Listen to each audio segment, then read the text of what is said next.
할렐루야, 반갑습니다. 말씀을 풀어서 하는 전도사님입니다. 교회나 성경에 대해서 궁금한가요? 네, 언제든지 궁금한 것이 있다면 무엇이든지 물어보세요. 네, 오늘은 네 번째 시간입니다. 어떠한 친구가 어떠한 질문을 했는지 살펴보도록 하겠습니다. 네, 하나님은 항상 우리를 떠나지 않으시고 죄 많은 우리를 사랑하시는 이유가 무엇인가요? 라고 중학교 2학년 허은혜 네, 학생이 질문을 했네요. 그 친구의 질문이 어떠한 질문이었냐면 레아의 노래 가사에도 보면 야곱은 날 외면하여도 주님은 날 보아주신다. 야곱은 날 무시하여도 주님은 날 들어주신다. 야곱은 날 떠나갔지만 주님은 다만 안으신다. 야곱은 날 인정 안 해도 주님은 나만 인정하신다. 이 찬양의 가사처럼 왜 하나님께서는 우리를 이렇게 특별히 죄가 많은데도 불구하고 사랑하시는지 궁금합니다. 라고 질문을 했어요.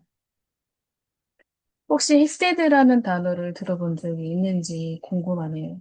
그래서 헤세드라는 것은 히브리어로 성경에서 매우 중요한 것 중에 하나인데 우리나라 말로는 보통 인애 또는 자비, 신실한 사랑, 변함없는 사랑, 언약의 사랑으로 표현되기도 하는데 이 단어는 하나의 번역으로 완전히 설명하기 어려울 정도로 깊고 풍부한 의미를 지니고 있어요. 그래서 하나님의 사랑은 이제 헤세드의 사랑, 헤세드라고도 표현하기도 합니다. 그 헤세드라는 건 뭐냐면 우리가 뭔가를 잘못했어요. 죄를 졌어요. 그래도 화내지 않고 용서해주는 사랑. 그리고 또 누가 잘못을 했어도 다시 기회를 주는 사랑. 그 다음에 조건 없이 그냥 너니까 해주는 사랑. 이런 걸 이제 무조건적인 사랑이라고 하죠. 그래서 하나님의 언약적인 사랑, 홀세드는 감정이 아닌 약속이에요. 기분에 따라 바뀌지 않고, 네, 계속해서 사랑해 주신다. 그리고 조건이 없죠. 우리가 넘어져도, 죄를 져도, 실수해도 그 사랑은 변함이 없다라는 거. 그 다음에 그 사랑은 끝이 없죠. 그 다음에 우리를 끝까지 포기하지 않으신다는 그런 지속적인 사랑을 뜻합니다. 그래서 좀 더 쉽게 표현하면은 끝까지 사랑하시는 마음, 그 다음에 우리가 이해할 수 없을 정도의 깊이 있는 사랑, 그 다음에 끝까지 포기하지 않는 사랑, 헤세드라고 해요. 헤세드의 사랑이라고 표현할 수 있어요. 이렇게 하나님의 사랑은 이제 언약적인 사랑, 하나님과 우리와 이제 맺은 약속이라고 하면 되겠고, 그 다음에 이제 무조건적인, 우리가 자격이 없어도 조건 없이 사랑해 주신다. 그걸 은혜라고도 하죠. 그다음에 지속적인 사랑, 우리를 끝까지 기다려주시고 포기하지 않는다는 것. 이것이 진정한 헤세드의 사랑이라고 할 수 있습니다. 이해가 됐나요? 그 헤세드의 사랑이라는 건, 헤세드의 말씀이라는 건 성경에서도 볼 수가 있습니다. 출애굽기 34장 6절에서도 보면 여호와께서 그 앞으로 지나시며 선포하시되 은혜롭고 자비롭고 노하기를 더디하고 인자 헤세드가 많고 진실한 하나님이라.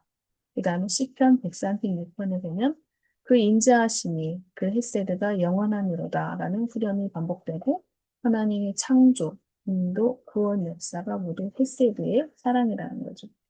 그다음 룻기 1장 8절에서 보면 나오미가 며느리에게 여호와께서 너에게 이 내를 헤세드를 베푸시기를 원하노라 라고 또 표현이 되어 있죠.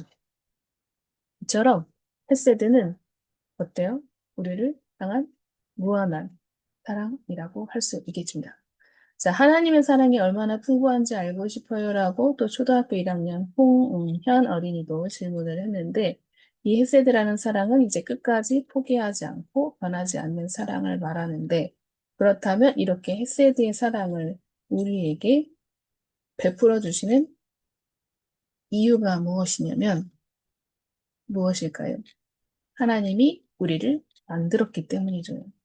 하나님이 우리를 창조하셨기 때문에 우리는 하나님의 자녀이기 때문에 하나님이 사랑해 줄 수밖에 없는 거죠.